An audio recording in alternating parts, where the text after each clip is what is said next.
Continuamos con En Busca de la Verdad y hoy vamos a tocar el fenómeno extraterrestre. Ya sabéis que en programas anteriores hemos tocado estos contactos de seres humanos que han tenido esa posibilidad de hablar o contactar con seres de otro planeta. Y para ello tenemos a una persona que sabe mucho de este tema. Tenemos a David Parcerisa. Hola David, bienvenido a En Busca de la Verdad. Hola Rafa, encantado de estar aquí otra vez. David, ¿desde cuándo llevas tú investigando el fenómeno extraterrestre, el fenómeno OVNI? Bueno, yo casi diría que lo mío es endógeno, o sea que ya es algo que estaba implícito en mí desde siempre, desde que nací. Sentía una atracción muy grande. Al mirar las estrellas por la noche, pues ya vamos a decir que se producía una especie de sensación como de familiaridad, como que yo tenía que dedicarme a investigar los misterios del universo y los misterios de la vida, ¿no? Uh-huh. Yo sé que aproximadamente a los 14 años fue cuando empecé a leer literatura en serio sobre el tema, y a los 17 años fui detrás de la pista de uno de los mejores ufólogos del mundo, que yo tuve la santa suerte de tenerlo muy cerca de donde yo vivía, que fue Antonio Rivera. Antonio Rivera, que fue uno de los grandes pioneros en España de la investigación OVNI. Uh-huh. Y bueno, lo conocí, tuve una amistad con él y ahí empezó todo. Ajá. David, me acabas de mencionar, a mí, de verdad, Antonio Rivera de siempre me ha fascinado. Yo creo que a muchos de los oyentes también. Pero para los que son nuevos en esta materia, Antonio Rivera, ¿qué es lo que tocaba en sí? ¿Cuál era su fuerte?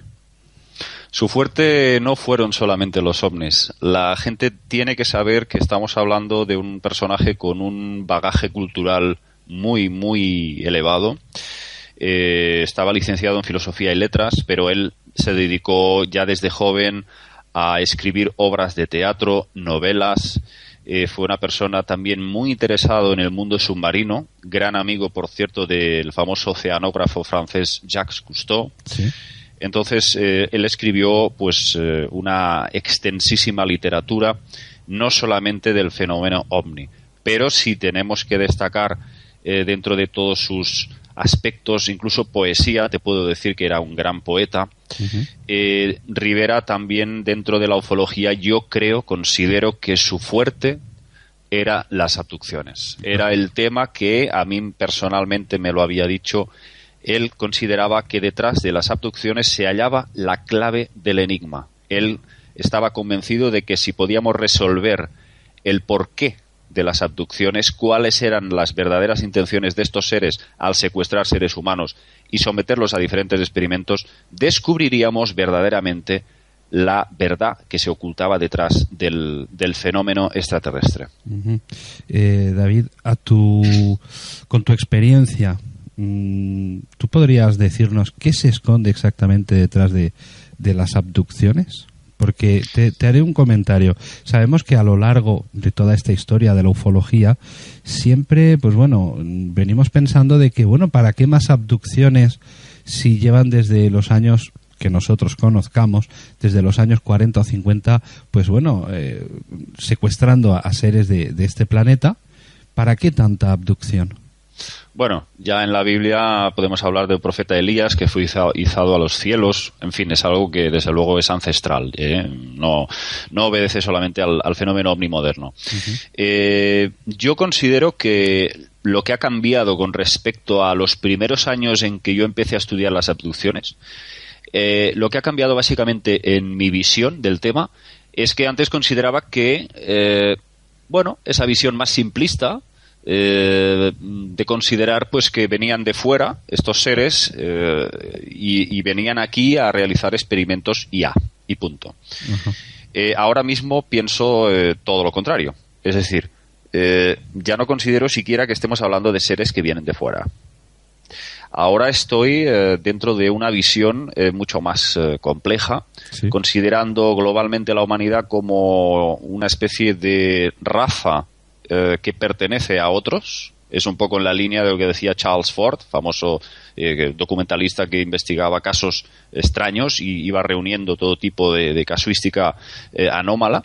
Y él siempre decía, la conclusión a la que he llegado después de todos estos años es que la raza humana no pertenece al Dios cristiano, es algún tipo de fuerza que nos tiene sometidos, ¿no? Que somos una raza esclava. Pues yo también estoy en esa línea, pero yo voy un poco más allá y considero que desde siempre la Tierra ha estado en manos de varias razas que, vamos a decir, quieren su parte del pastel.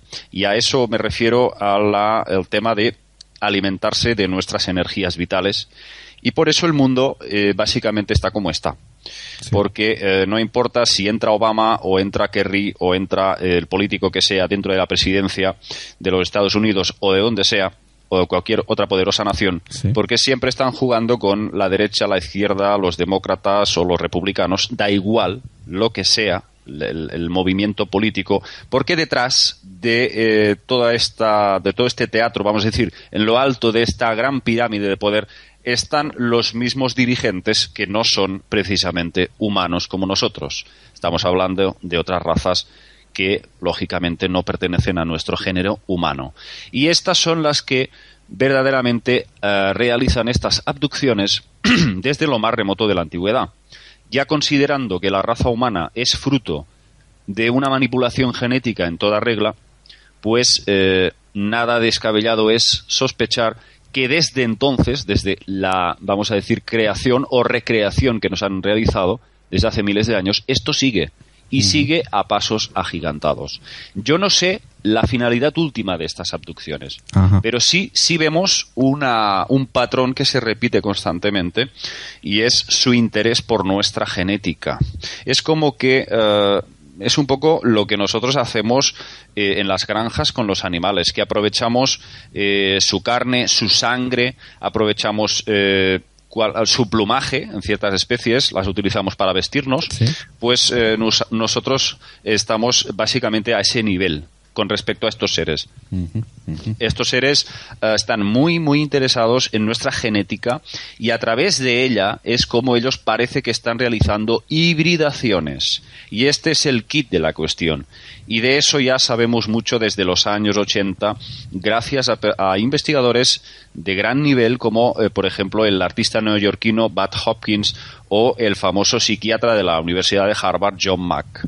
Y es que realmente todas las pruebas conducen a lo mismo. Están realizando un programa de hibridación a nivel mundial. Están creando nuevas especies, y te lo digo en plural, no en singular, ¿sí? Nuevas especies que, desde luego, el fruto inicial es el gen humano, los genes humanos. Por eso te digo, la finalidad última de todo esto la desconozco.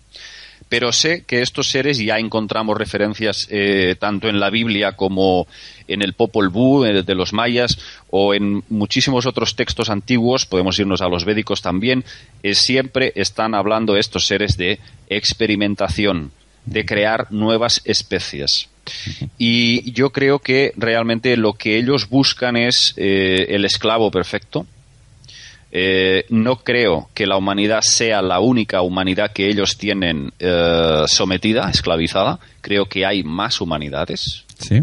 No digo que todas sean humanas como nosotros. Pueden ser alienígenas muy diferentes a nosotros, en otros universos, en otros planetas, y que verdaderamente ellos tienen como una especie de cosecha para absorber diferentes energías y materiales genéticos de nosotros, que a ellos desde luego les interesan.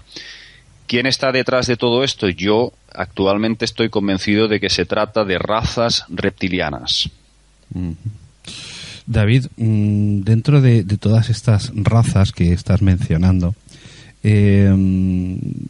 hay diferentes corrientes en las cuales esta raza reptiliana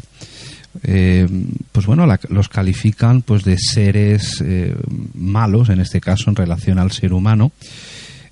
¿Habrían razas extraterrestres que serían benefactoras para nosotros? Bueno, yo estoy convencido de que sí. Es más, estoy convencido de que las razas hostiles son minoría. Ajá. Así de claro, o sea, creo que lo que predomina precisamente en el universo son entidades benévolas, son entidades que tienen empatía y que son seres amorosos. Pero desgraciadamente quienes hacen más ruido son los otros, son los seres que intentan siempre aprovecharse de las energías ajenas, y estos son los que hacen más ruido. Entonces eso es un poco como dice Salvador Freixedo, que siempre lo explica y muy gráficamente, ¿no? Sí. Dice, imagínate pues un edificio con yo qué sé, 20 plantas, ¿no? Sí. Dice, y que solamente haya 2 o 3 sujetos que se dedican a robar. Entonces, bueno, el ruido lo van a hacer ellos. Los otros pueden ser muy buena gente. Claro. Entonces, pues ahí está el tema. Ahí está el tema. En general, en proporción a la cantidad de seres y razas que puede haber en el universo, yo creo que los negativos, los hostiles, son minoría. Pero estos son muy poderosos. Sí. Y, desde luego, las consecuencias de sus actos son muy graves.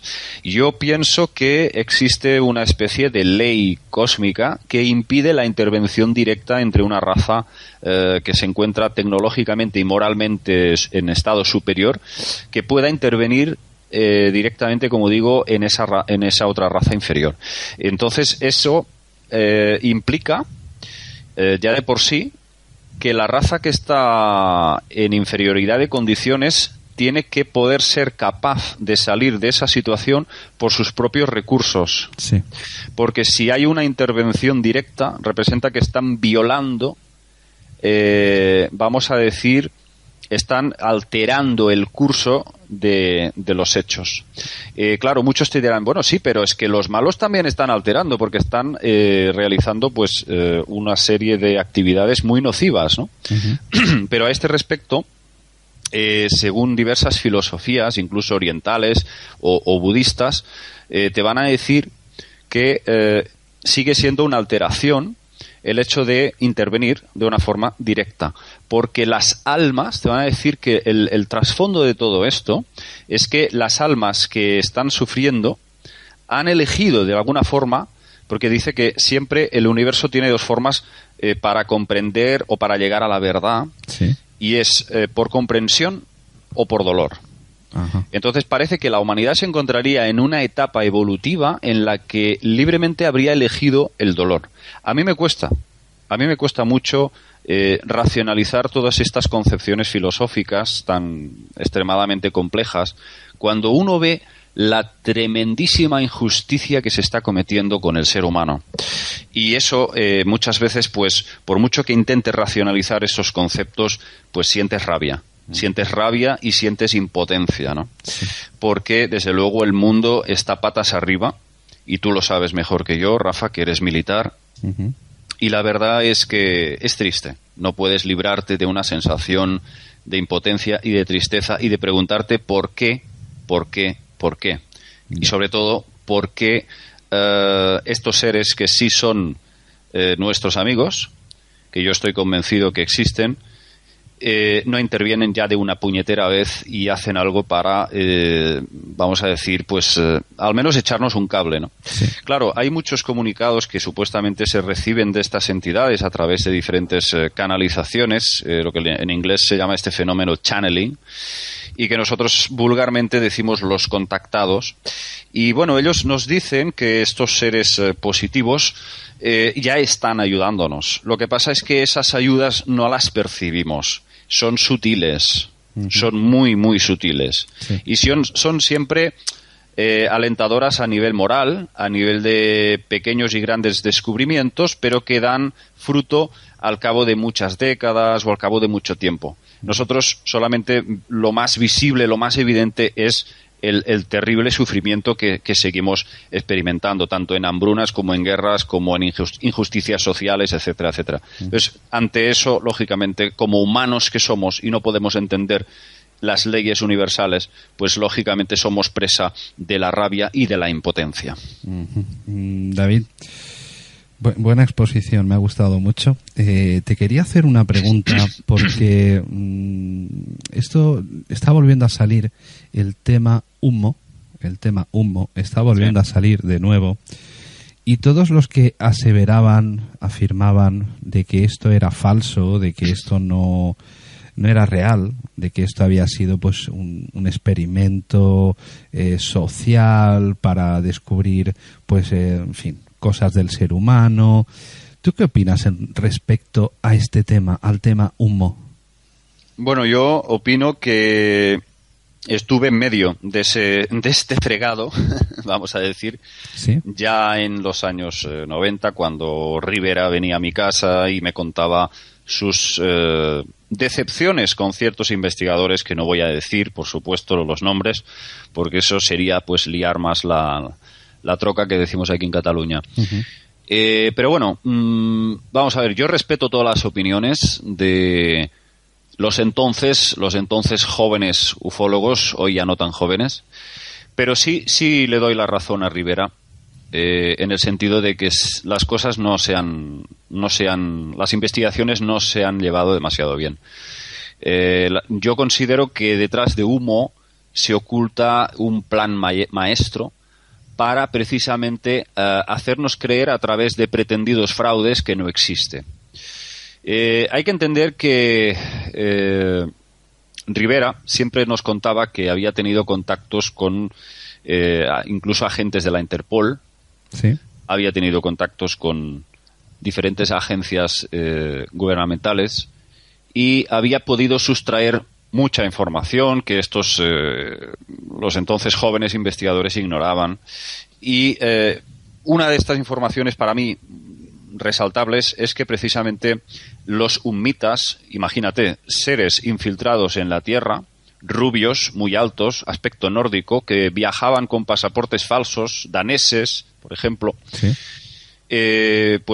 Imagínate, iban viajando por el mundo, infiltrándose en la sociedad, incluso creando diferentes empresas. O sea, ellos estaban plenamente establecidos aquí, trabajando en varias empresas. Uh-huh. Y, por supuesto, aportando su granito de arena en diferentes aplicaciones vanguardistas.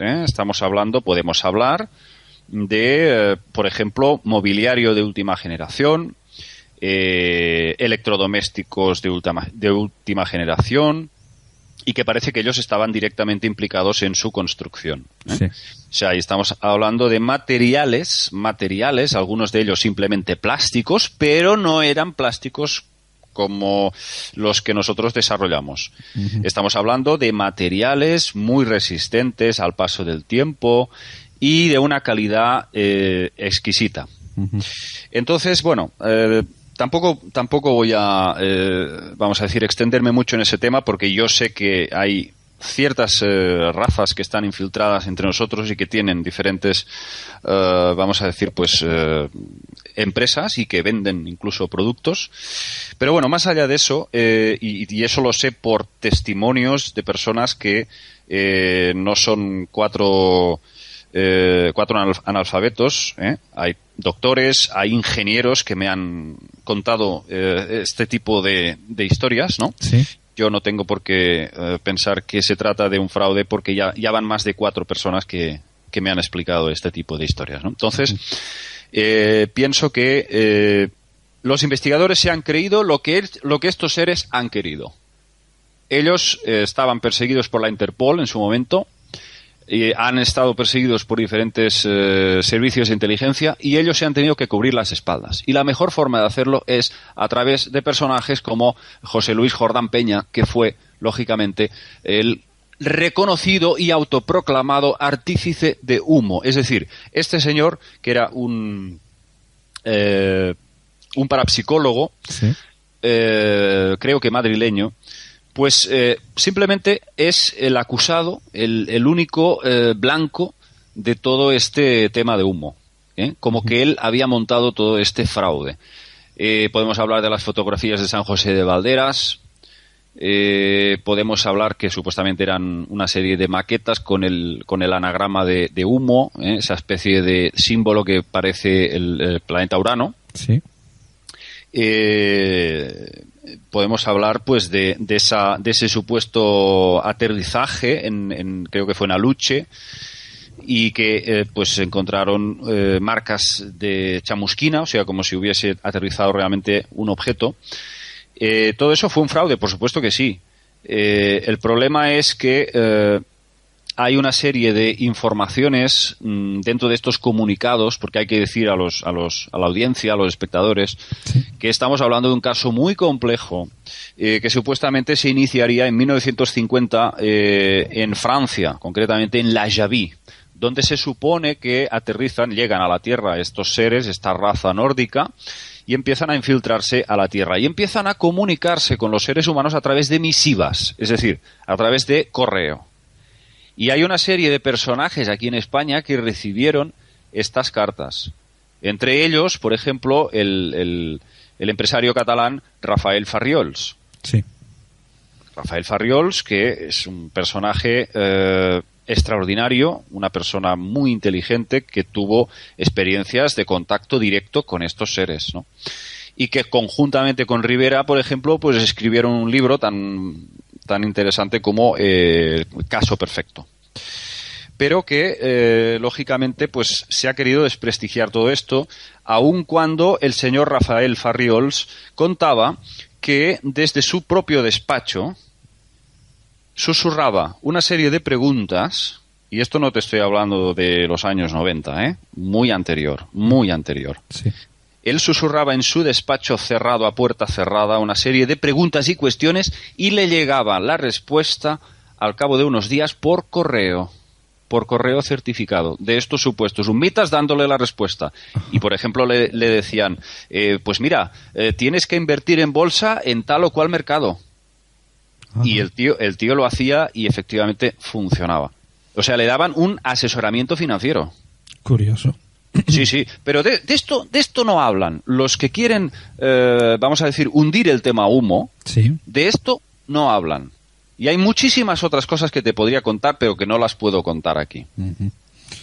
Cosas que lógicamente, podrían poner vamos a decir, en peligro la intimidad de algunas personas, y yo no tengo por qué hacer eso. Claro. Pero quiero decirte, Rafa, con eso, ¿sí?, que es evidente que el tema humo fue real. Uh-huh. Y creo que sigue siendo real. Es decir, creo que estos seres siguen actualmente infiltrados en nuestra sociedad. Curioso.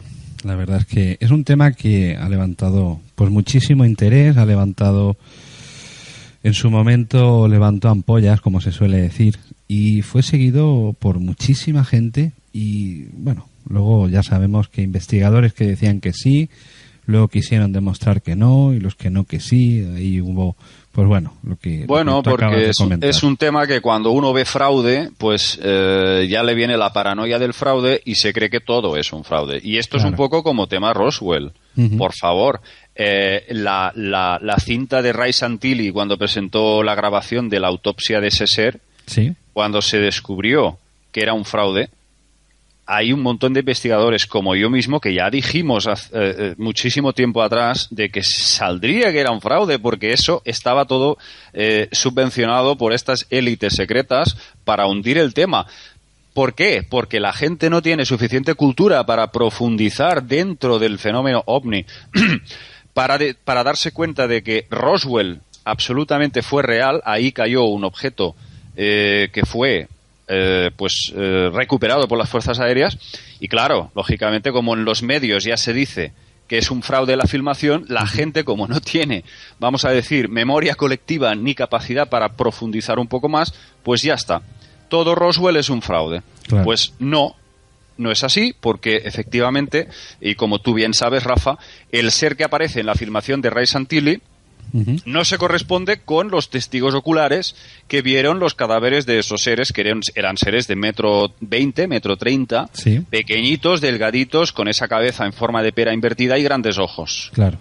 Pero el ser que aparece en la filmación de Ray Santilli no tiene absolutamente nada que ver. Un ser rechoncho, de aspecto más humano. Sí. O sea, es un fraude absolutamente perpetrado para desacreditar el tema. El tema humo, lo mismo. Ajá. Curioso. Todos los rastros y pistas de fraude siempre son para desacreditar todo lo que investigadores como nosotros llevamos mucho tiempo detrás y luego llegan y dicen, bueno, pues esto es un fraude y sí, claro, queda en la memoria colectiva y entonces ya no puedes hablar de este tema. Pero bueno, sabemos que estos temas, para ti, para mí y para muchos investigadores, es un caso que todavía sigue abierto y que yo creo que iremos detrás de todas estas pistas. Pues David Parcerisa, muchísimas gracias por este testimonio y este aporte que nos haces en relación al fenómeno extraterrestre. Muchísimas gracias. Gracias, David. Amigo, para mí un placer, ya lo sabes. Un abrazo. Hasta luego, David.